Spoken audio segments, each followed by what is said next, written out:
Kita ke informasi lainnya, pemirsa, korban dugaan penipuan trading kripto oleh YouTuber Timothy Ronald menjalani pemeriksaan sebagai pelapor di Polda Metro Jaya pada Selasa kemarin. Selain Younger, ada ratusan korban lainnya yang juga diduga alami kerugian mencapai miliaran rupiah.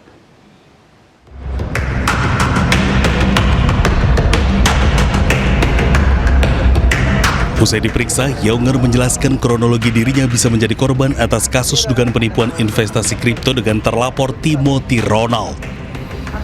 Younger yang didampingi kuasa hukumnya mengaku tergiur ajakan untuk investasi dengan imbalan mendapatkan keuntungan mencapai miliaran rupiah. Younger dan korban lainnya menjadi member dari komunitas Akademi Kripto, sebuah komunitas yang didirikan oleh Timothy Ronald bersama rekannya Kalimah Sada. Saya tergiur karena ada bukti signal bahwa dia mengatakan dari 2 juta itu bisa jadi 2 miliar. Beli koin apapun bisa untung. Dan saya kenanya tuh di koin mata ini.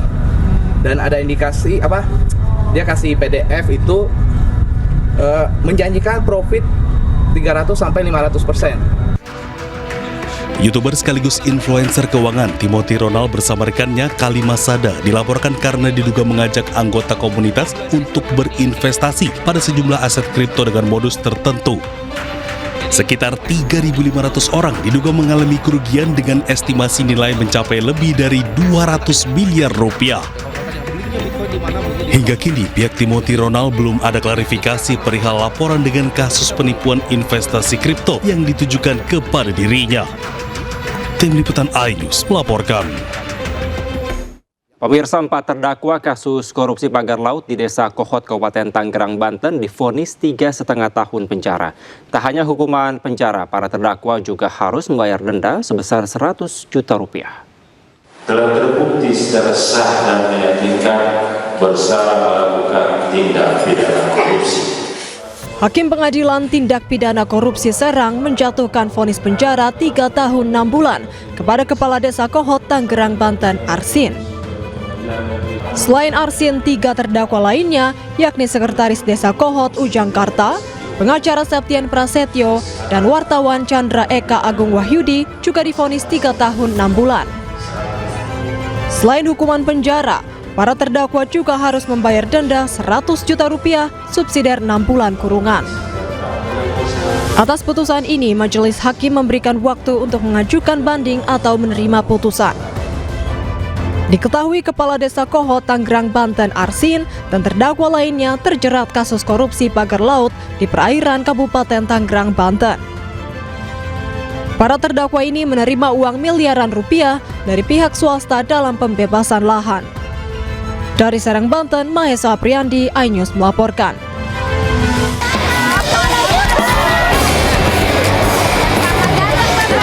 Setibanya di Wamena, Papua Pegunungan, Wakil Presiden Republik Indonesia Gibran Rakabuming Raka langsung menuju Stadion Lapangan Pendidikan Itlayi Kinia untuk bermain sepak bola bersama anak-anak sekolah sepak bola Selasa lalu. Selain berinteraksi langsung dengan anak-anak muda Papua Pegunungan, kegiatan itu dilakukan Gibran guna mendukung pembinaan generasi muda melalui olahraga. Dalam pertandingan persahabatan itu, Gibran tergabung dalam tim SSBY PK Bethlehem yang berhadapan dengan tim SSBY Huda. Laga yang berlangsung dengan penuh semangat dan sportivitas itu berakhir dengan skor 5-2 untuk kemenangan SSBY PK Bethlehem. Gibran menyumbangkan 2 gol bagi kemenangan timnya. Diketahui sebelumnya sekolah sepak bola di Wamena merupakan bagian dari pembinaan olahraga usia dini di Papua Pegunungan yang berada di bawah koordinasi Asosiasi Kabupaten PSSI Jaya Wijaya. Keberadaan SSB menjadi wadah bagi anak-anak dan remaja untuk mengembangkan bakat sepak bola sekaligus membangun karakter, disiplin, dan sportivitas. Pemirsa, Presiden ke-7 RI Joko Widodo berbicara mengenai pertemuan dengan Egy Sujana dan Damai Hari Lubis di Solo, Jawa Tengah. Pertemuan tersebut salah satunya membahas restoratif justice atau permohonan damai dari Egy.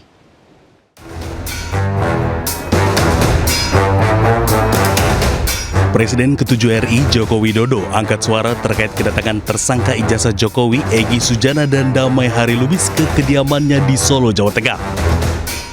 Jokowi sebut pertemuan membicarakan restoratif justice yang diajukan Egy Sujana. Terkait ada atau tidaknya permohonan maaf, Jokowi minta hal tersebut tidak jadi perdebatan. Ada permintaan maaf nggak Pak datang dari mereka? Menurut saya ada atau tidak itu tidak perlu diperdebatkan. Karena menurut saya niat baik silaturahmi itu harus saya hormati dan saya hargai. Tapi mereka juga memberikan permintaan untuk menghentikan kasus itu atau enggak? Saya kira nanti akan ditindaklanjuti oleh pengacara beliau. Sebelumnya, dua tersangka ijazah Jokowi, Egy Sujana dan Damai Lubis menemui Jokowi di Solo, Jawa Tengah. Dalam pertemuan itu, Egy Sujana disebut meminta maaf dan ajukan restoratif justice atau permohonan damai. Dari Solo, Jawa Tengah, Septiantoro, iNews melaporkan. Sementara pemirsa, pengacara Roy Suryo Refli Harun bongkar tawaran proyek triliunan pada Egy Sujana jika bersedia minta maaf ke Jokowi. Namun tudingan proyek triliunan tersebut langsung dibantah pendukung Jokowi Ade Armando. Menurut Ade, Jokowi tidak menawarkan apapun pada Egy Sujana. Bentar, saya ini yang harus diklarifikasi. Tadi ada dua, tadi sebutkan ya. Dua petugas atau segala macam. Yang kedua soal proyek triliunan di tengah kasus ini, itu apakah bisa dipertanggungjawabkan? Tidak ada itu. Ya, jadi saya bilang iya. Saya ulangi bacanya. Begini, kita ulangi bacanya ya. Ini menarik. Proyek triliunan di tengah kasus ini Bang Egy ditawarkan oleh pihak Pak Jokowi, begitu? Ada katakan itu ya? Kita baca ya. Karena ini punya konsekuensi. Harus dia elaborasi triliunan itu gini. Kita baca as it is. Jadi ya, kita baca as it is. Tafsir bisa berbeda. Nih ya. Nih. Ini Bang Egy nih ya, Bang Egy menyampaikan. BES mengklarifikasi dan bukti-bukti dan saksi titik 2. 1. Bahwa BES benar mendatangi JKW atas permintaan dan undangan JKW beberapa bulan yang lalu. Maksudnya beberapa bulan yang lalu undangannya. Bahkan dikondisikan ke luar negeri dengan servis yang amat istimewa. Maksudnya pertemuannya di luar negeri? Bukan, maksudnya dikasih permen, kesenangan, jalan-jalan. Ya. Oke. Dengan servis yang amat istimewa dan jaminan dapat proyek nilai triliunan. Underline proyek ya, mekanisme bank resmi dapat diwujudkan karena T itu ready. Karena triliunan itu ready. Ya, tapi akhir jalan ke luar negeri itu tawaran deal BES mesti bersedia minta maaf pada Jokowi. Kan intinya adalah Anda akan dapat proyek itu kalau minta maaf, kan begitu? Soal ijazah. Ya. Kemudian demi Allah, BES menolaknya hingga gagallah deal tersebut. Itu saja. Nah, silakan terjemahkan. Ini fakta baru yang menarik nih. Ini bagian Rejo yang kemudian bersama Bang Egy Sujana mengajak ke Ketua Umum Rejo mengajak Bang Egy Sujana bertemu dengan Pak Jokowi. Betul.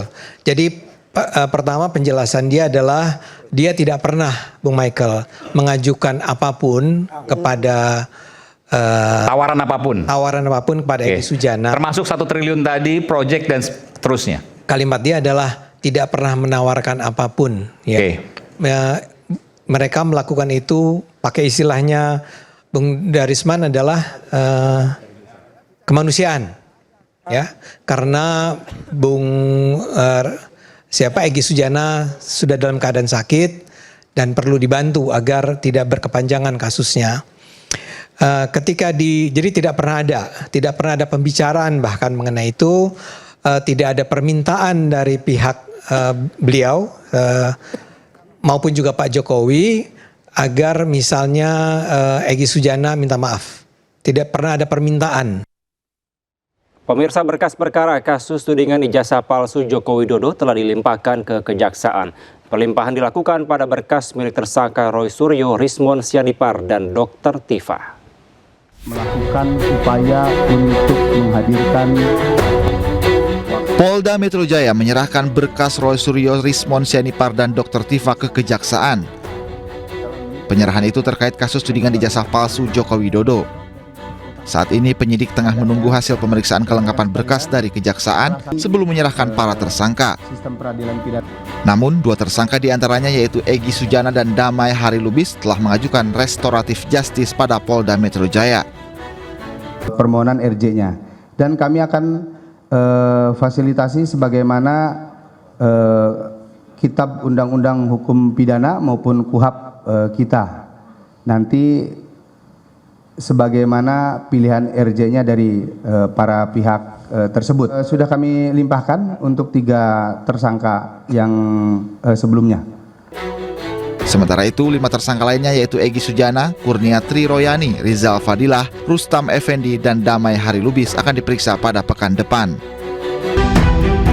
Menurut hasil audit internal PT Pertamina sangat merugikan dan ada merugikan potensi kerugian yang saat itu sekitar hampir setara dengan 200 miliar per tahun. Sesuai dengan hasil evaluasi rekomendasi tim internal dan yang diputuskan oleh direksi, bayarnya cukup 5,49. Lalu pertanyaan saya, di mana kerugian Pertamina?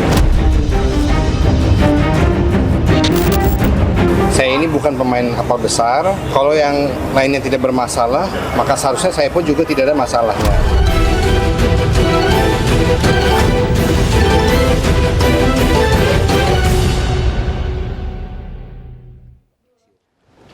Ya, pemirsa, sidang pemeriksaan saksi kasus dugaan korupsi tata kelola minyak dan produk kilang yang menjerat Keri Adrianto kembali digelar. 2 saksi hadir untuk memberikan keterangan dalam proses sidang di Pengadilan Tindak Pidana Korupsi Jakarta Pusat.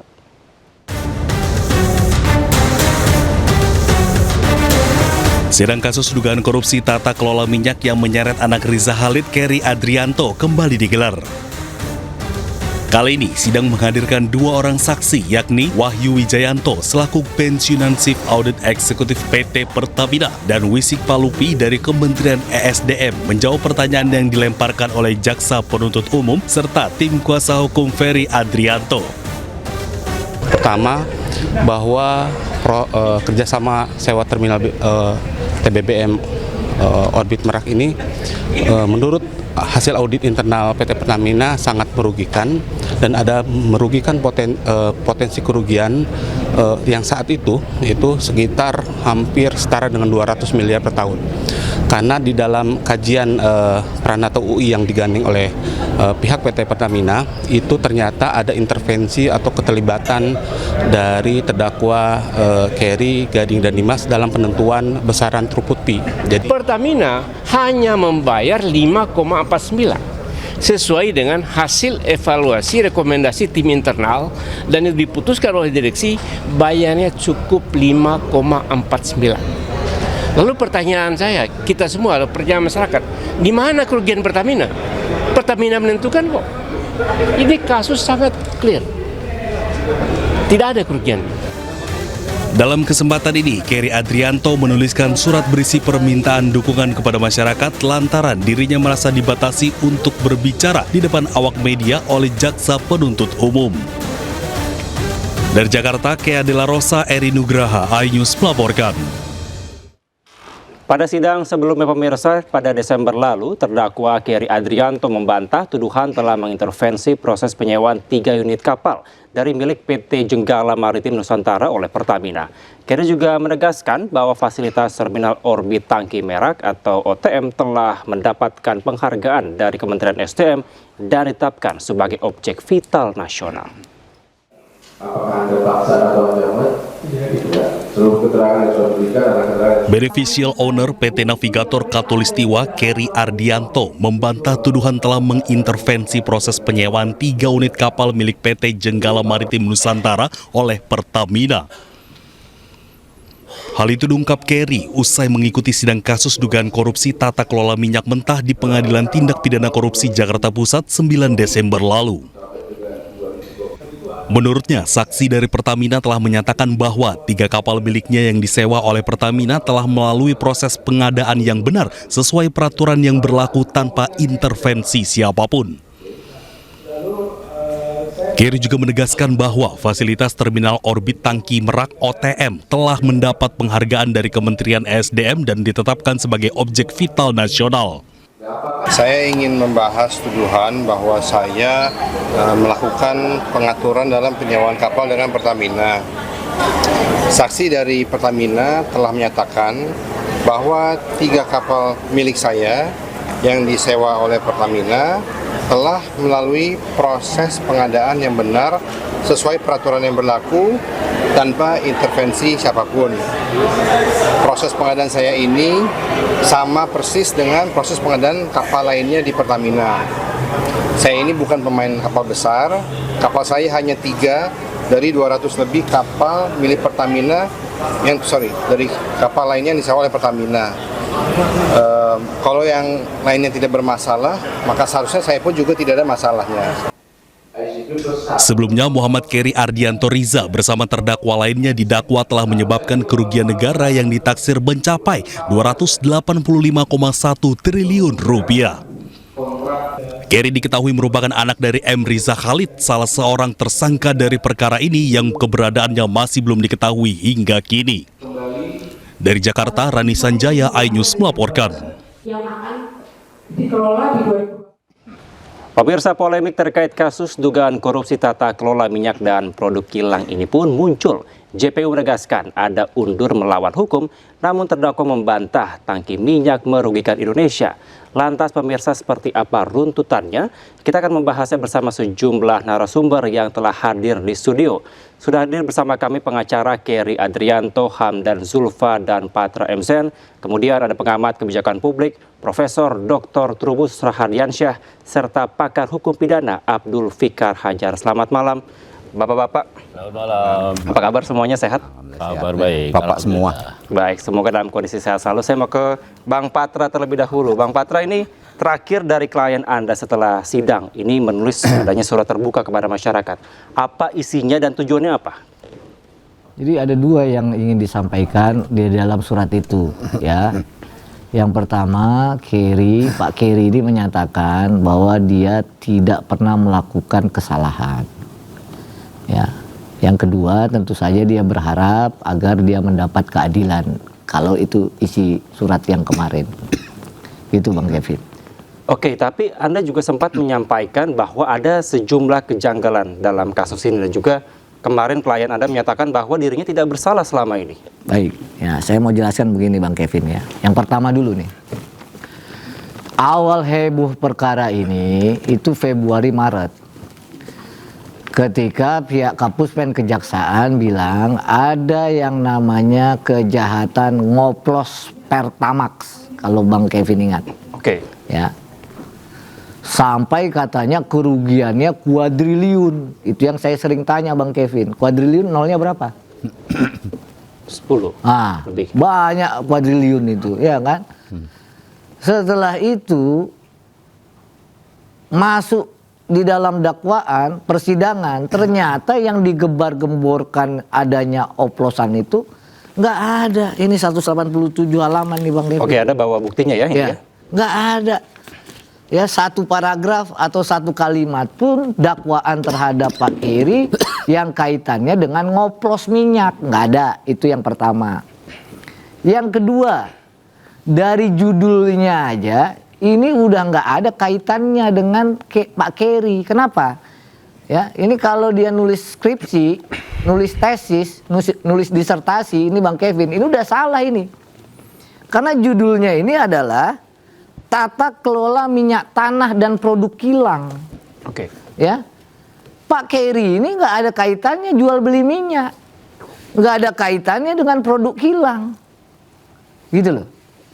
Dari judul salah. Nah, yang ketiga apa? Awal-awal dibilang katanya tindak pidananya itu periode 2018 sampai 2023. Begitu dakwaan mundur jadi 2013 sampai 2023. Gitu loh.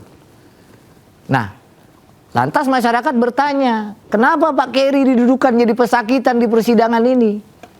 Ternyata kata JPU, ya, sewa tangki terminal BBM di Merak itu bermasalah. Ya. Yang kedua, soal sewa kapal katanya juga bermasalah. Maka Bang Kevin, dalam kesempatan ini, ya, para pemirsa iNews ini, saya mau bilang, kalau memang ada dakwaan bahwa yang namanya terminal tangki Merak atau penyewaan kapal ini yang merugikan negara, Tunjukkan 1 dari 38 saksi yang sudah diperiksa di muka persidangan di bawah sumpah yang menguatkan dakwaan jaksa. Saya pengen tahu tuh. Ya, sama seperti tadi misalnya ada cuplikan. Dibilang hasil audit oleh Pak Jaksa tadi itu. Nggak ada di persidangan itu audit, Pak. Hati-hati. Makanya lihat di persidangan. Kalau kita bicara persidangan, lihat fakta persidangan. Jangan pendapat kita. Jangan opini. Yang ada kemarin saksi bilang bahwa ada memang dilakukan assurance. Assurance itu bukan audit. Dan ketika hasilnya ditanya, tidak ada masalah. Ditanya Pak Hamdan juga, apakah rekomendasi dari hasil evaluasi asuransi itu dilakukan oleh Pertamina? Dilakukan semua. Apa yang salah? Jadi saya mau bilang begini, inti dari perkara ini, ya, Bang Kevin, ya, Pertamina butuh tangki, ya, saya nawarin, masa salah? Satu. Yang kedua, negara butuh import, ya, diangkut dari luar negeri sesuai jadwal. Saya punya kapal. Baik. Apa yang salah? Bang, mungkin sebelum lebih jauh dan lebih luas, saya mau tanya pandangan dari Pak Trubus dulu dari kebijakan publik ini. Anda melihat apakah memang seperti apa melihat secara keseluruhan kerangka kasus yang terjadi ini, Pak Trubus? Iya, saya melihat bahwa ini ada persoalan di kebijakan ya awalnya itu karena sebenarnya Pertamina itu awalnya diduga itu ada persoalan tata kelola yang tidak transparan lah, katakanlah ada yang mengatakan buruk juga seperti itu, sehingga ada celah-celah di mana kemudian ya free rider lah istilah itu ya, itu masuk lewat apa ya cara-cara di mana kemudian dibalut itu adalah kepentingan ini, kepentingan ada yang mengatakan bisnis, tapi juga ada yang kepentingannya lebih kepada publik gitu ya. Karena apa? Karena sesungguhnya misalnya dia menyewa kapal misalnya awalnya gitu kan, itu persoalan sewa menyewa awalnya itu. Nah kemudian disinilah ada pihak yang dianggap mengatur, dalam ini si apa carry kan, itu dianggap mengatur gitu, terjadinya sewa terbegitu banyak kapal. Nah kebijakan itu tentu menurut saya kan sudah ada persetujuan dari direksi kan, dalam ini kan ada kesepakatan. Nah kalaupun itu misalnya yang lucu malah justru kenapa kalau itu BUMN, kan itu kan BUMN itu Pertamina, orang luar bisa mengintervensi. Nah ini kan yang dituduhkan kepada Risa Khalid kan seperti itu, bahwa dia mengintervensi terhadap tata kelola itu sehingga bisa mengatur sedemikian rupa apa namanya harga, termasuk kemudian yang diduga merugikan publik seperti itu. Nah karena itu menurut saya memang persoalan ini menjadi apa kompleks. Karena apa? Karena masing-masing kemudian dalam ini konteks hukum ya tentu adalah seolah-olah kebijakan itu ada kebijakan yang merugikan gitu. Nah ini yang kemudian perlu investigasi menyeluruh. Karena apa? Karena sesungguhnya apakah benar misalnya carry itu mengatur akan sewa-sewa itu misalnya, atau betul nanti kaitannya dengan bapaknya misalnya yang diduga itu juga ikut mengintervensi terhadap keberadaan BUMN itu dalam tata kelolanya. Kalau memang bisa itu kan satu hal yang hebat sekali, artinya betapa tata kelola di dalam Pertamina itu dikatakan buruk seperti publik mengatakan, berarti benar gitu kan, karena kalau memang bisa mengatur itu. Nah ini kan masalahnya menjadi rumit karena apa? Karena Risa Khalid sampai sekarang belum dihadirkan, kemudian prosesnya baru pada si Carry gitu kan, yang dalam hal ini sudah 14 kali pertemuan, kalau sidang lah, sidang itu ternyata belum ada saksi yang mengatakan bahwa dia ada perbuatan melawan hukum begitu. Tapi sebenarnya boleh Pak untuk orang luar atau swasta mengambil alih dari BUMN itu? Nggak boleh sebenarnya, seharusnya nggak boleh, karena itu menjadi kewenangan, karena tugas BUMN kan mewakili negara ya, dalam hal ini kepentingannya. Baik, nggak boleh begitu Pak ya? Nggak boleh. Baik pemirsa, tadi disampaikan juga dari Bang Patra bahwa ada keganjalan yang memang nampaknya ini tidak terjadi di persidangan, dan saya akan meminta pandangan dari Bung Zulfa, tapi usai jeda pemirsa tetaplah bersama kami di iNews Prime. Ada masih di iNews Prime pemirsa, saya akan melanjutkan dialog ke Pak Hamdan. Pak Hamdan, tadi Bang Patra menyampaikan bahwa ada sejumlah hal yang dianggap ganjil dari proses persidangan yang sudah berlangsung selama 14 kali ini. Apa Anda bisa menyebutkan kira-kira apa hal-hal yang ganjil tersebut, Pak Hamdan? Yang pertama, saya ulangi lagi, dulu rame masalah oplosan. Kerugian negara lebih 900 triliun, hampir 1 kuadron rupiah. Ternyata apa yang ada? Tidak ada itu oplosan. Kepada Kerry, masalah sewa tangki dan masalah sewa kapal. Tidak ada urusan dengan oplosan. Yang kedua, dalam rekam penyidikan, berita acara semua saksi, jaksa menyampaikan dasar pemeriksaan terhadap saksi itu adalah peristiwa yang terjadi 2018-2024. Sekarang ditarik dakwaannya ke peristiwa 2013. Pertanyaannya, peristiwa 2013 sampai 2018 itu dari mana ambilnya? Karena dakwaan itu berasal dari BAP para saksi. Dalam sistem pidana terpadu itu satu kesatuan. Dakwaannya salah kalau tidak berdasarkan BAP para saksi dan penyidikan. Ini aneh kasusnya ini. Benar-benar aneh. Jadi apa yang ada sebelumnya berubah ketika masuk ke dakwaan. Itu dua. Kemudian yang ketiga, masalah pengaturan tender kapal. Kapal itu tender Pertamina itu 800-an kali tender setiap tahun. Satu kali tender hanya butuh waktu 2-4 hari. Hanya 2 hari. Bagaimana tendernya? Itu setiap pengadaan kapal, Pertamina mengirim seluruh kepada owner kapal. Ini kami butuh kapal nih untuk tanggal sekian. Nah, kalau yang ngajukan cuma satu, masa cari-cari lagi memang banyak kapal. Kapal itu terbatas. Jadi kebetulan hanya dia yang majukan satu, digolkan, ya dapatlah dia. Nah dia ini Kerry hanya punya 3 kapal. Ada perusahaan yang lain, owner yang lain yang punya 60 kapal. Nah ada soal itu. 60 kapal satu orang. Kerry hanya 3 kapal. Dan setiap tender, semua saksi menyatakan, saya bicara berdasarkan fakta ya. Jadi saya baca berkas, saya mendengar sidang. Semua saksi menyatakan tidak ada yang salah dalam pengadaan itu. Tidak ada yang salah. Kapal. Kemudian yang kedua, urusan sewa tangki. Sama. Jadi orang punya tangki menawarkan, ini saya punya tangki yang disewakan. Pertamina juga hati-hati. Tidak sembarang menerima. Dia minta apa yang disebut dengan pranatawi. Ini layaknya gimana sih? Baik, Pak Hamdan, tahan sejenak. Apa yang Anda bisa sampaikan secara singkat bahwa klien Anda tidak bersalah? Jadi, apa yang disampaikan mengatur proyek, mengatur tender, sampai sidang ke-38 tidak ada yang mengatur proyek, tidak ada yang mengatur tender. Jadi, kerugian negara yang sekian ratus triliun itu, nggak tahu dari mana ngitungnya. Padahal, sewanya itu ditentukan oleh Pertamina. Setelah evaluasi Pertamina, segini yang layak. Konsultasi kepada KPK, konsultasi kepada BPK, konsultasi kepada BPKP, semua prosedurnya wajar. Dan tidak ada masalah. Dan itulah fakta dalam persidangan. Baik Pak Hamdan. Pak Abdul Fikar, Anda bisa melihat bagaimana kasus ini lebih jauh dan Anda mengkritisi seperti apa kasus ini?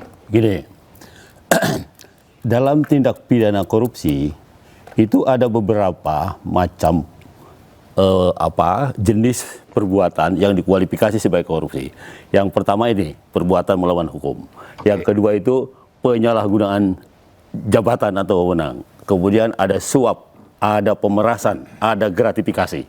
Nah, sekarang ini yang dikualifikasi perbuatannya adalah sebagai perbuatan melawan hukum yang merugikan negara, menguntungkan seseorang, korporasi atau orang lain dan merugikan negara. Nah, jadi perdebatannya ini kan di perbuatan melawan hukum. Negara melalui jaksa. Mohon maaf sebentar. Apakah Anda setuju dengan apa yang disampaikan Pak Hamdan bahwa Kerry tidak bersalah dalam kasus ini? Anda setuju? Pak Hamdan dan Pak ini harus berpendapat seperti itu. Karena dia penasihat hukumnya. Terdakwa harus mendapat seperti itu. Apa argumentasi Anda kira-kira? Makanya saya akan melihat apa sebenarnya perbuatan melawan hukumnya yang kemudian dikualifikasi sebagai merugikan keuangan negara. Nah, kenapa jaksa berani bawa sampai ke tipikor? Pak Fikar, apa argumentasi Anda bahwa Kerry bersalah?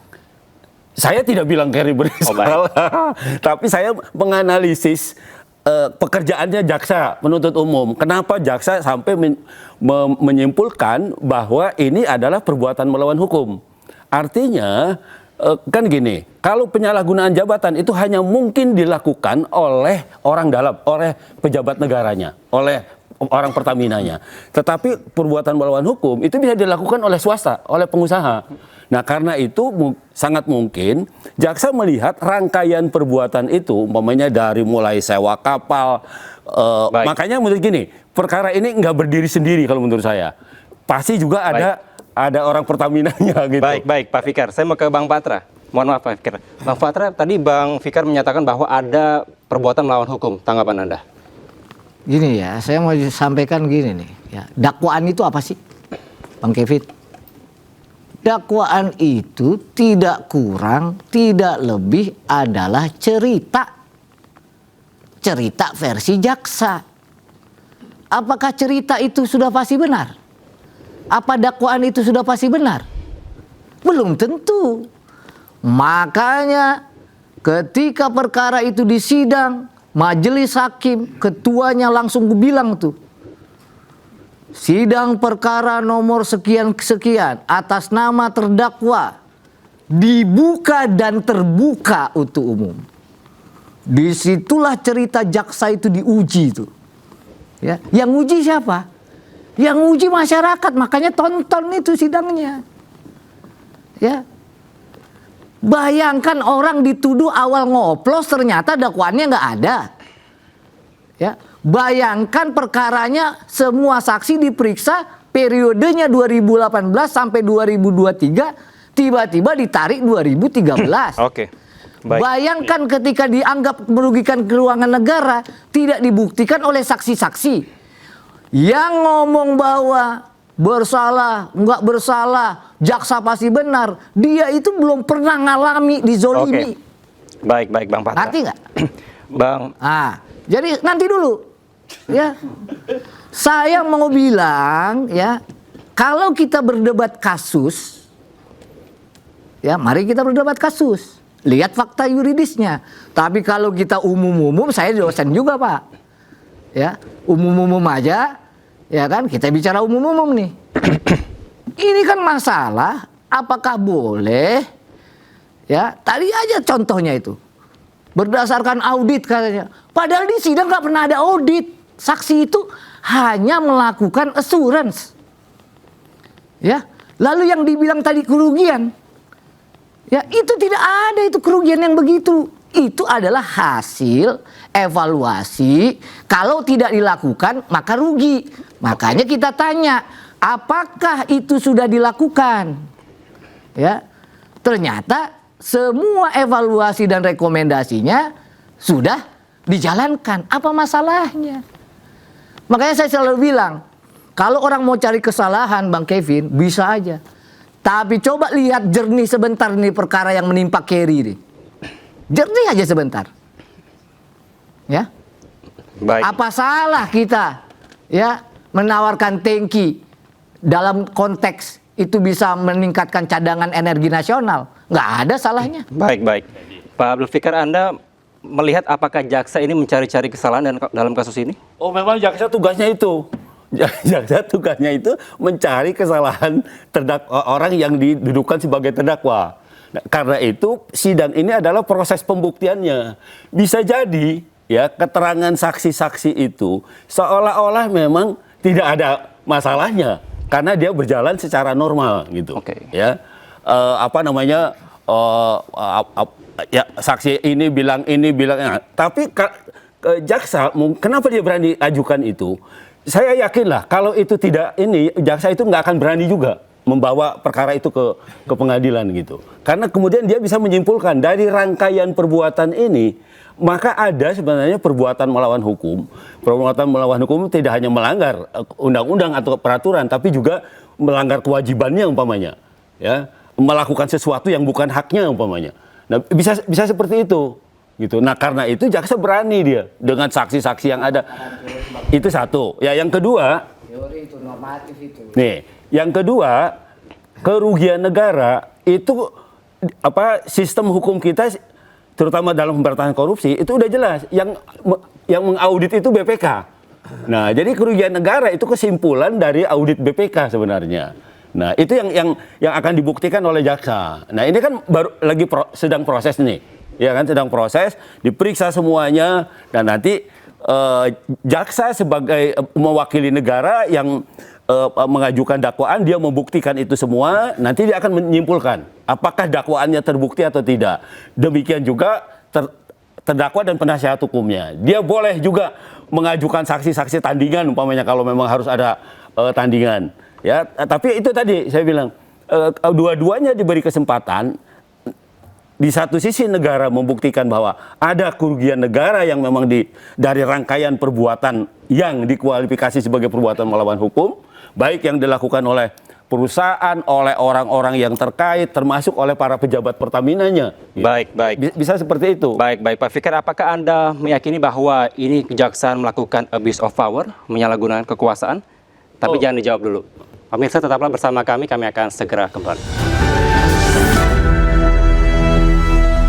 Anda kembali di News Prime, pemirsa. Bang Patra, saya melanjutkan dialog. Ini menurut Anda apakah jaksa melakukan abuse of power atau penyalahgunaan kekuasaan? Ya, sebagaimana disampaikan tadi, memang jaksa ini dalam KUHP yang baru juga dinyatakan dia memegang fungsi penuntutan. Ya, yang jadi masalah itu bukan soal penuntutannya. Yang jadi masalah, apakah dakwaan itu bisa dibuktikan nggak? Menurut kami sampai sidang 38 saksi yang diajukan oleh JPU tidak ada yang menyatakan ada perbuatan melawan hukum yang dilakukan oleh Pak Keri dan kawan-kawan. Maka saya dalam kesempatan ini ya, saya mau terangkan ada loh fakta-fakta yang nggak bisa dibantah. Ya, apa yang pertama? Ini OTM dinyatakan sebagai aset yang kritis, critical asset. Berguna untuk bangsa, berguna untuk negara namanya. Kenapa? Karena berkontribusi meningkatkan cadangan BBM dalam negeri. Bang Kevin bisa bayangkan, kita bawa mobil hari ke-14 nggak bisa jalan lagi. Itu ketahanannya cuma 14 awal-awal. Mau ditingkatkan sampai 18, 30, sampai 90 hari. Oleh karena itu, Pertamina butuh ditampung di dalam negeri. Nampungnya di mana? Nggak bisa di tumbler tuku, Pak. Nyimpennya di tangki. Karena butuh tangki, maka siapa nih yang punya tangki? Ya silakan aja nawarin, boleh. Itu satu. Yang kedua, pemerintah sejak tahun 2019, ini fakta ini. Ya. Dan sampai hari ini itu dinyatakan tangki Merak itu menjadi objek vital nasional di bidang energi. Yang ketiga, tangki itu oleh jaksa dibilang nggak dibutuhkan. Sampai hari ini dipakai, Pak. Ya, sampai hari ini dipakai. Bahkan tangki itu operasionalnya 24 jam, 365 hari. Lebaran tetap ada yang kerja, Natalan tetap ada yang kerja. Oke. Jadi yang saya mau bilang adalah makanya kita berpikir jernih dulu nih, ya. Ini Keri ini orang jahat atau orang bukan? Kalau jaksa bilang dia orang jahat, silakan buktikan. Tapi fakta di persidangan sampai 30 orang saksi yang diajukan sendiri oleh jaksa penuntut umum tidak menguatkan dakwaan itu. Dakwaannya bukan karena transaksi awalnya, bukan dari tangkinya. Lah, makanya saya bilang kalau soal ini tanya saya deh, saya boleh diuji nih. Apa sih yang diketahui oleh orang itu yang bilang bahwa ini masalah? Dakwaan aja nggak pernah dibaca, gimana mau komentar, Pak? Oke. Pak Trubus, tanggapannya? Iya, kalau itu apa namanya ada istilahnya apakah kejaksaan, ya jaksa ya dalam ini jaksa bersalah atau menyalahgunakan kekuasaan atau kewenangan. Saya rasa itu apa namanya ya jaksa sudah sesuai dengan tupoksinya ya, dia mencoba untuk apa membuktikan nantinya bahwa itu memang tugasnya menuntut. Artinya memang di situ ada perbuatan melawan hukumnya. Nah, ini masih dalam proses kan. Artinya apa? Artinya belum ada apa pembuktian yang mengatakan tadi misalnya ini sudah 14 kali sidang, 38 ini saksi, belum ada yang menyatakan. Itu kan dari sepihak, tapi jaksa mungkin sudah punya catatan bahwa itu ada kronologi di mana kemudian pihak Kerry itu mengatur mengenai apa kapal-kapal yang disewa berapa ininya dan sekaligus mengatur dalam hal distribusinya misalnya seperti itu kan bisa saja. Nah, ini yang tentu di dalam penjelasan jaksa sampai hari ini kita tidak melihat itu sebagai perbuatan istilahnya menyalahgunakan kekuasaan kewenangannya juga enggak gitu loh. Itu memang tugasnya dia seperti itu gitu. Oke, tapi menurut Anda tata kelola dari Pertamina ini seperti apa, Pak Trubus? Iya, tata kelolanya sebenarnya kan kalau memang apa namanya sebagai sebuah korporasi dia itu kan harusnya semuanya diputuskan dalam konteks internal gitu, internal korporasi itu, direksi lah yang memutuskan. Nah, keberadaan luar itu sifatnya kerjasama gitu. Nah, di dalam kerjasamanya ini apakah ada kategori perbuatan melawan hukumnya? Lah itu kan ada klausul dalam perjanjiannya itu ada gitu loh. Pak Trubus, tadi Anda juga menyampaikan terkait dengan bahwa dari pihak ketiga bisa melakukan adanya kegiatan di dalam BUMN. Apakah ada konsekuensi hukum, Pak Fikar? Ya itu tadi saya bilang, ketika ada satu kebijakan, kalau Pertamina kan memang untuk publik, jadi kebijakan publik ya, mestinya kebijakan itu adalah apa namanya tata kelolanya atau pengendaliannya itu ada di Pertamina, yang punya tanggung jawab melaksanakan kebijakan publik itu, Nah, ini menjadi kasus kalau menurut saya ya, ini analisa nih ya. Saya karena bukan pengacara juga, jadi nggak tahu persis juga. Nah, jadi apa namanya begitu ada kebijakan publik yang sebenarnya mungkin cukup tadinya dilihat sebagai cukup benar karena ada ya itu tadi ada pola relasi antara negara dengan swasta yang mengadakan kerjasama ya, kerjasama distribusi minyak atau apapun namanya, kemudian dilapis oleh kebijakan publik. Nah, kebijakan publiknya itu bisa jadi gitu ya, ada sesuatu yang dibelokkan sehingga kemudian memberikan kewenangan yang besar kepada swasta untuk mengelola minyak, untuk mengelola kapal dan sebagainya. Itu yang saya kira ditafsirkan oleh jaksa sebagai perbuatan melawan hukum. Baik. Sehingga itu merugikan negara. Mungkin seperti itu gitu. Baik, Pak Hamdan ada tanggapan? Saya melihat dan saya tidak kasus itu, saya menangani banyak kasus ya. Kasus ini bagi saya spesial dan bagi saya aneh. Ya. Pertama tadi saya sampaikan, mudah-mudahan jaksa ini tidak sensasi ya. Mudah-mudahan, saya berharap kalau itu rusak hukum itu. Kalau sekarang melihatnya sensasi berarti, Pak? Mudah-mudahan tidak. Mudah-mudahan tidak. Karena pengumuman pertama yang mengagetkan seluruh rakyat Indonesia, terjadi kerugian hampir 1 kuadron rupiah, oplosan minyak. Betapa rusaknya itu Pertamina. Ternyata masuk di persidangan, itu hal yang lain. Hal yang tidak seperti itu. Itu satu. Kemudian yang kedua, itu betul jaksa itu mengajukan orang yang diduga bersalah. Bukan mencari-cari salah, kalau rusak orang ditangkap dulu baru cari salah, ya rusak ini. Ini kan seperti itu kasus ini. Kenapa saya katakan seperti itu? Kasusnya di BAP dalam penyidikan 2018-2023. Nah, ini dimajukan ke 2013. Lah itu kan ngarang itu. Gak boleh. Dalam sistem peradilan pidana terpadu, dasarnya dakwaan adalah BAP dalam penyidikan. Oke.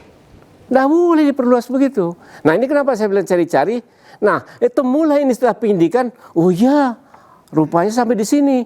Dimundur sampai 2013, kan ngaco. Jadi bagi saya sekali lagi mudah-mudahan tidak karena mencari sensasi rusak penegakan hukum kita, mudah-mudahan. Oke. Ya. Pak Zulfikar ada tanggapan? Ya. Ini joke aja.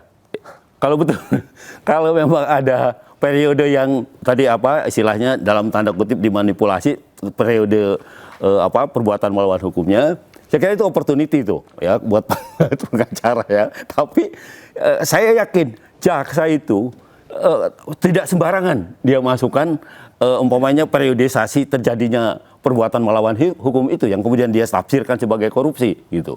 Karena pasti dia harus atau punya kewajiban untuk membuktikan apa yang ada di surat dakwaan itu gitu. Ya, dia harus punya gitu harus bisa membuktikan itu. Kalau enggak ya dakwaannya bisa, makanya ada putusan dibebaskan, dilepaskan gitu ya. Oke. Ada 38 saksi yang telah dihadirkan dan nampaknya tidak terbukti itu, Pak. Itu kan baru kesimpulan sepihak gitu loh. Ya kan? Jaksa mungkin punya persepsi lain. Makanya saya bilang manfaatkan hukum acara pidana ini dengan adversary system. Kita punya dua pihak diberi kesempatan untuk berargumentasi. Oke. Ya itu yang ininya gitu. Tapi tetap kita menghormati negara atau jaksa ketika dia merumuskan dakwaan. Gitu. Katanya cuman masih sepihak. Kesimpulannya seperti apa, Pak Hamdan? Persidangan itu terbuka, bisa dibaca semua orang, dan penilaian jaksa, penilaian pengacara, penilaian hakim itu tergantung fakta kan. Fakta itulah yang menjadi titik pokok penilaian. Yang bisa berbeda cara menilai kan itu.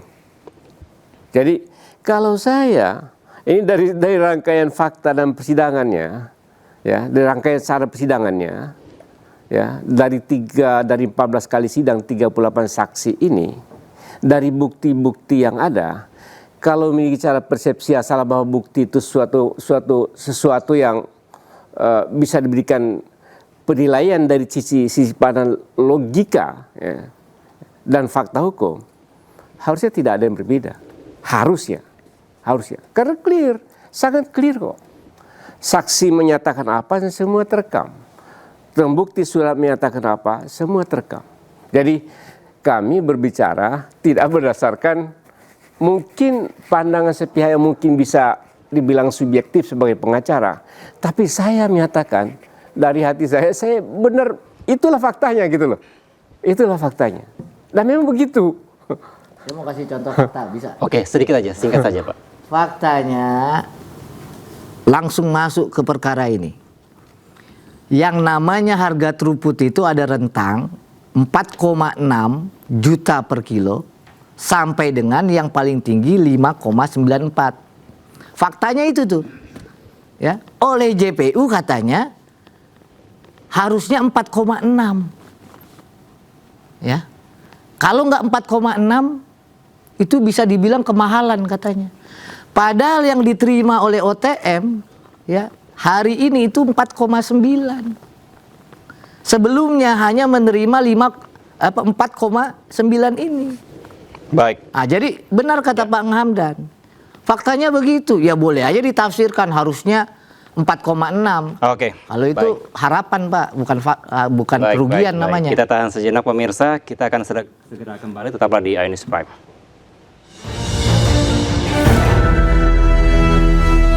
Anda kembali di iNews Prime, saya akan kembali ke Bang Patra. Bang Patra, apakah benar klien Anda melakukan penyewaan kapal? Kok penyewaan kapal? Jadi begini ya, minyak sama gas ini kan kita masih impor ya. Nah kalau dia patra niaga berarti impornya gas itu tuh. Kalau dia minyak mentah berarti KPI, Kilang Pertamina Internasional tuh. Nah yang namanya minyak mentah dari Afrika Barat, gas dari Amerika, itu kan nggak bisa jalan sendiri dia Pak ke Indonesia, nggak bisa. Dia harus diangkut. Yang ngangkut melalui kapal laut kan, samudra. Nah kapal Pertamina ini kurang kapal Pak. Ya, bahkan anak perusahaannya yang punya kapal ini juga harus masih menyewa ke pihak lain. Di negara lain juga begitu, bukan hanya di Indonesia. Kalau perlu kapal ya sewa. Berarti sewa. Nah, salah satu yang disewa oleh PIS, Pertamina International Shipping, adalah 3 buah kapal milik PT JMN. Gitu loh. Nah, KPI butuh diangkut, Patraniaga butuh diangkut, ya, lalu butuh kapal. JMN nawarin, apa yang salah? Nah, saya nggak mau masuk ke situ. Yang saya mau bilang di dalam kesempatan ini, saksi ditanya di muka persidangan, itu pengangkutan minyak atau gas impor itu ada jadwalnya nggak? Ada. Saya tanya, saksi, kalau itu nggak diangkut sesuai jadwal, nggak ada kapal, apa akibatnya? Yang nomor 1, ada denda demurrage. Yang kedua apa? Produk di kilang akan terganggu. Apa akibatnya kalau terganggu? Minyak 3 kilo nggak bisa Pak, ada di dapur emak-emak kita. Berarti sewa ya Bang ya? Intinya berarti kan? sewa ya? Ya sewa, masalahnya apa? Oke. Sewa itu kalau di dalam dakwaan katanya sewa itu lagi-lagi kemahalan. Kemahalan menurut siapa? Menurut jaksa kemahalan. Itu yang namanya nyewa kapal Pak. Itu harga wajarnya berdasarkan market publication. Baik. Ada Clarkson, ya, ada Baltic Index, ada SMP Plate. Saya mau juga yang murah. Problemnya apa masalahnya? Gitu loh. Itu yang saya mau sebenarnya di-challenge nih dalam kesempatan ini. Oke. Fakta persidangan Pak, jangan yang umum-umum. Baik, Pak Trubus tanggapannya nampaknya menyalahi kebijakan publik. Iya, karena kalau apa namanya itu untuk kebijakan publik sebenarnya tidak boleh seperti itu. Bisanya sih kerjasama gitu ya, kerjasama boleh. Karena apa? Karena itu pun ada 2 hal. Misalnya kerjasama karena force major, situasi tidak ada, dibutuhkan sekali karena bencana, karena apa? Sewalah mereka. Itu bisa. Kalau dalam konteks ini? Dalam konteks kondisi normal yang enggak lah, harusnya semuanya. Masya Allah, Pak. Iya Tangkapin semua itu yang sewa kapal berarti. Sama dengan kapal asing yang luar negeri. Tangkapin. Iya. Berapa Bang? 270 kapal tangkapin kalau nggak boleh. Jangan kita asal bicara nggak boleh. Iya, itu memang apa namanya kondisi normal nggak boleh. Masya Allah. Sifatnya kerjasama Pak, itu Prof. ada sesuatu yang memang dibutuhkan. Ini kan perjanjian sewa ini. Apa masalahnya? 270 tangkapin tuh kalau nggak boleh. Masalahnya karena itu harganya itu yang masih dinilai apakah itu harganya overprice. Overprice itu, di mana? mesti ada sesuatu yang dia kita lihat ini yang sehingga kenapa jaksa sampai ngotot itu dinaikkan ke persidangan. Makanya saya bilang, Prof, gitu. jangan seakan-akan seperti jaksa. Ya, ini sudah sidang ini. Ya, nilai aja kebijakan publik mana yang salah. Tapi kalau bilang sewa kapal salah, 270 kapal dalam 1 tahun 800 kapal, masa nggak boleh? Ya memang kalau BUMN sebenarnya nggak boleh, kan itu musuh negara. Pak, BUMN negara ya itu harusnya ada kan banyak, sesuatu. Prof, ya. Betul, ya saya juga Pertamina paham. punya anak, ya, punya yang namanya anak perusahaan. KPI, ya, Kilang Pertamina Internasional. Ada Patraniaga, itu gas. Kalau dia butuh jasa pengangkutan, kalau negara nggak ada, Pertamina juga nggak ada anak perusahaannya. Lalu kita mau apa? Ya sewa lah. Konstruksi relasinya adalah kontrak sebenarnya, perjanjian. Iya. Nah, kalau itu saya setuju Bang. Kalau itu saya setuju. Nah, Apakah tetapi, perjanjian ini ada masalah? Nah, setuju saya. Nah itu yang dilihat oleh negara, oleh jaksa, bahwa umpamanya kontraknya ada mestinya dua belah pihak punya kedudukan yang sama umpamanya. Ya. Tetapi dalam kontrak ini kok kedudukannya menjadi tidak sama. Katanya ada something wrong. Kata itu siapa? Loh, ini makanya jaksa berani bawa ke tipikor gitu loh. Makanya enggak, Anda boleh aja ngomong gitu karena Anda pengacaranya. Gitu loh. Meskipun saya tidak ikut fakta persidangan, tapi karena Anda pengacaranya, Anda ngomong begitu. Itulah kenapa. Nggak bisa. Buktikan. Nah itu makanya itu tugasnya jaksa, tugas negara. Ya. Tugas Anda adalah Bapak jangan kayak jaksa. Bukan kayak ini. Nih, ya mestinya Anda kalau mau tunjukkan sama saya. Kalau mau Anda bawa saksi sendiri ke sana. Buktikan apa yang ini Anda mau di dalam hukum acara dakwaan itu kewajiban jaksa untuk membuktikannya. Oke, itu jaksa membuktikan itu. Nggak ada masalah. Bang Patra, mohon maaf, Bang Fikar. Silakan. Persepsi Anda mestinya itu dibawa ke pengadilan, Anda buktikan itu di pengadilan. Siapa gitu orang dakwaan itu, Pak? Iya, makanya Anda buktikan apa yang Anda ngomong itu, Anda buktikan di pengadilan. Bukan tugas saya, Pak. Saya ini bukan pembela. Tugas kamu adalah ngomong bahwa jaksa tidak bisa membuktikan. Itu namanya dakwaan dimanapun dalam sistem Eropa kontinental, ya, di dalam sistem yang namanya Anglo-Saxon. Pembuktian, beban pembuktian ada pada penuntut umum. Kamu itu tidak memahami apa proses persidangan. Lah kok nggak memahami? Artinya gini loh, kalau memang ada, kan gini, dua pihak diberi kesempatan. Iya. Gitu. Anda boleh menyimpulkan. Boleh. Ya. Iya, memang boleh. Tapi negara juga boleh menyimpulkan. Boleh. Gitu. Boleh. Ya, karena itu kalau Anda mau mematahkan dalilnya negara, silakan bawa. Saya setuju tadi dibilang penyewaan kapal itu tidak dibolehkan. Itu yang saya challenge. Nah, itulah yang kemudian disimpulkan sebagai perbuatan melawan hukum yang merugikan negara. Jadi gini. Itu di situ ini. Ya, Pak Hamdan. Jadi gini. Silakan. Jadi bagaimana harga itu terjadi? Pertamina punya istilah apa yang disebut dengan owner estimate. Owner estimate itu ada range paling tinggi, range paling rendah. Ada di semua tender ada. Di semua tender ada. Setinggi-tinggi sekian, serendah-rendahnya sekian. Ini rata-rata tidak ada penyewaan ini yang di atas owner estimate. Kemudian yang kedua, rata-rata di bawah owner estimate. Dan ini berlaku sama untuk semuanya. Itu yang terjadi. Kalau bilang overprice yang mana? Lah itu harga ditentukan oleh Pertamina kok. Pertamina mau segitu, ikuti aja Pertamina. Baik dalam penyewaan tangki maupun dalam penyewaan kapal. Lalu kalau nggak ada kesepakatan, nggak usah sewa kapal gua. Ini simple, ini hubungan perdata biasa. Paham, dan karena waktu kita terbatas, mungkin poinnya saja, singkat saja. Poinnya begini. Jadi yang saya melihat apa yang di publik keluar itu ada yang menekan atau tidak, atau yang menekan dari luar kebijakan Pertamina itu tidak ada. Ada yang mengatakan misalnya ada pengaruh ditekan oleh ayahnya Kerry. Sepanjang persidangan semua saksi ini tidak ada yang mengenal dengan ayahnya Kerry. Dan tidak ada pernah telepon. Itu. Kemudian terakhir saya katakan begini, kita semua boleh anti korupsi.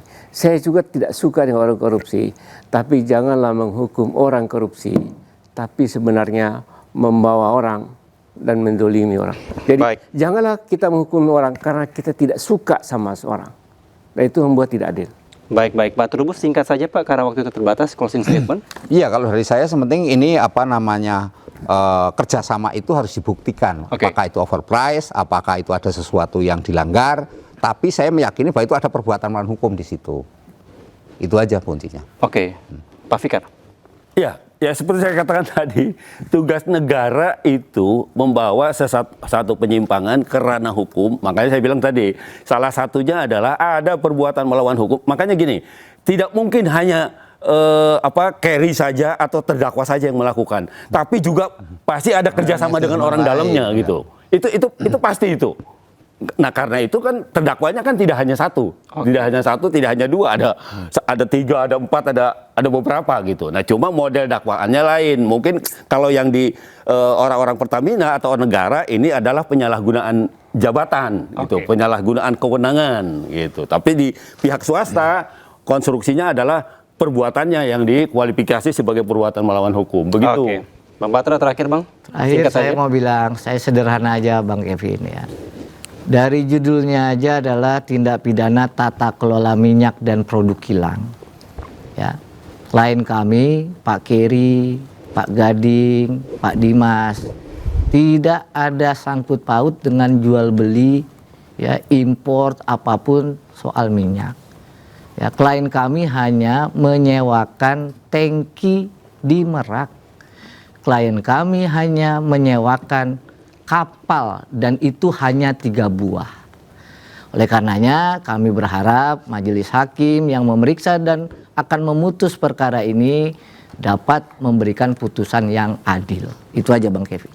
Selanjutnya ke depannya kapan lagi sidang? Besok kami sidang oleh majelis disampaikan karena ini sidangnya mulainya ada beberapa klaster katanya, jadi kami besok mulai setelah maghrib. Kami mohon kepada masyarakat pemirsa iNews ya bisa juga melihat, memantau dan juga bisa langsung ya menyaksikan sidang ini supaya juga ada yang namanya pemantauan masyarakat. Terima kasih. Baik, pastinya kita akan terus memantau jalannya sidang ini. Ya. Terima kasih Bapak-bapak semua, Pak Trubus, Pak Abdul Fikar, Bang Patra dan juga Bang Zulfan telah bergabung sama kami di iNews Prime. Pemirsa, kendaraan mewah dihadirkan sebagai bukti dalam sidang korupsi ekspor minyak goreng mentah atau CPO. iNews Prime segera kembali.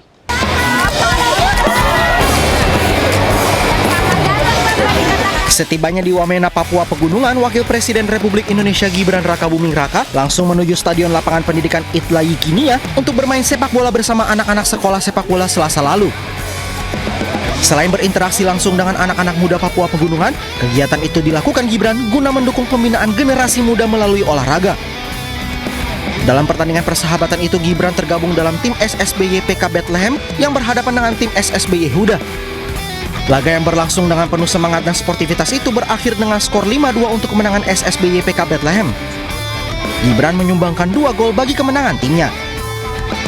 Diketahui sebelumnya sekolah sepak bola di Wamena merupakan bagian dari pembinaan olahraga usia dini di Papua Pegunungan yang berada di bawah koordinasi Asosiasi Kabupaten PSSI Jaya Wijaya.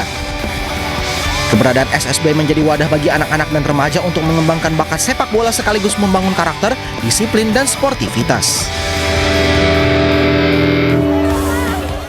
Pemirsa, mobil Ferrari, 2 motor Harley, dan 1 sepeda mewah barang bukti kasus korupsi ekspor minyak goreng CPO dihadirkan di Pengadilan Tipikor, Jakarta Pusat. Dia kenal nggak ini? Kau kenal nggak terhadap barang bukti ini? Siapa gitu? Nanti kalau apa detailnya di dalam kita tanya. Hakim Ketua Effendi mengajak terdakwa Marcella Santoso serta suaminya, terdakwa Ari Bakri, serta para saksi yang dihadirkan keluar ruang sidang untuk melihat barang bukti yang dihadirkan. JPU menanyakan kepada Maya Kurniawati, asisten pribadi Ari Bakri, yang dihadirkan sebagai saksi. Hakim Effendi juga mengkonfirmasi kepemilikan mobil mewah itu kepada terdakwa Marcella dan Ari.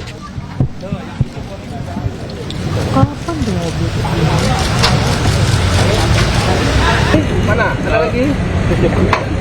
Cukup? Lebih jauhnya. Kalau itu cukup, Pak Ari ada yang mau mengenai PP? KPK periksa pengurus PBNU terkait dugaan aliran dana korupsi haji dengan tersangka Yakut Kholil Komas.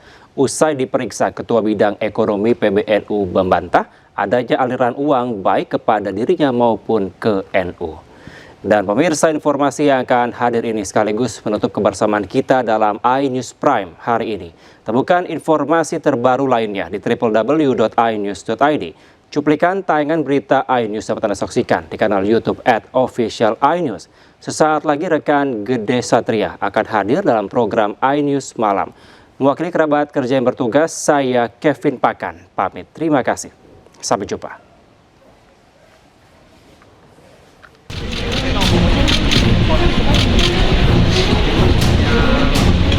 Setelah diperiksa selama 7 jam, Ketua Bidang Ekonomi Pengurus Besar Nahdlatul Ulama atau PBNU Aizuddin Abdurrahman alias Gus Ais akhirnya keluar dari Gedung Merah Putih KPK.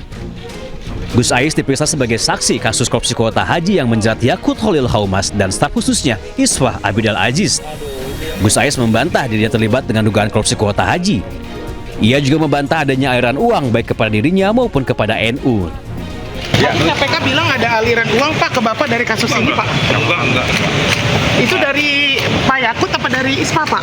Enggak. Kalau enggak ke Gus berarti ke PBNU ya Gus? Enggak ada juga. Kan kebetulan Gus ketua bidang ekonomi Gus. Kan Gus kebetulan ketua bidang di PBNU gitu Gus. Apakah untuk operasional atau gimana? Iyalah, sama beliau-beliau. Insya Allah kita doakan semua yang terbaik, yang maslahan, nggak ada masalah apapun. Dan ini menjadi titik muhasabah, introspeksi untuk semuanya, khususnya yang pengurus Nahdlatul Ulama lah. Sementara itu, menurut juru bicara KPK Budi Prasetyo, tim penyidik memeriksa Gus Ais sebagai saksi karena diduga adanya aliran uang terkait dugaan korupsi kuota haji. Kepada yang bersangkutan. Nah, ini akan didalami. Maksudnya seperti apa, tujuannya untuk apa, kemudian bagaimana proses dan mekanisme aliran uang itu bisa terjadi. Nah, ini masih akan terus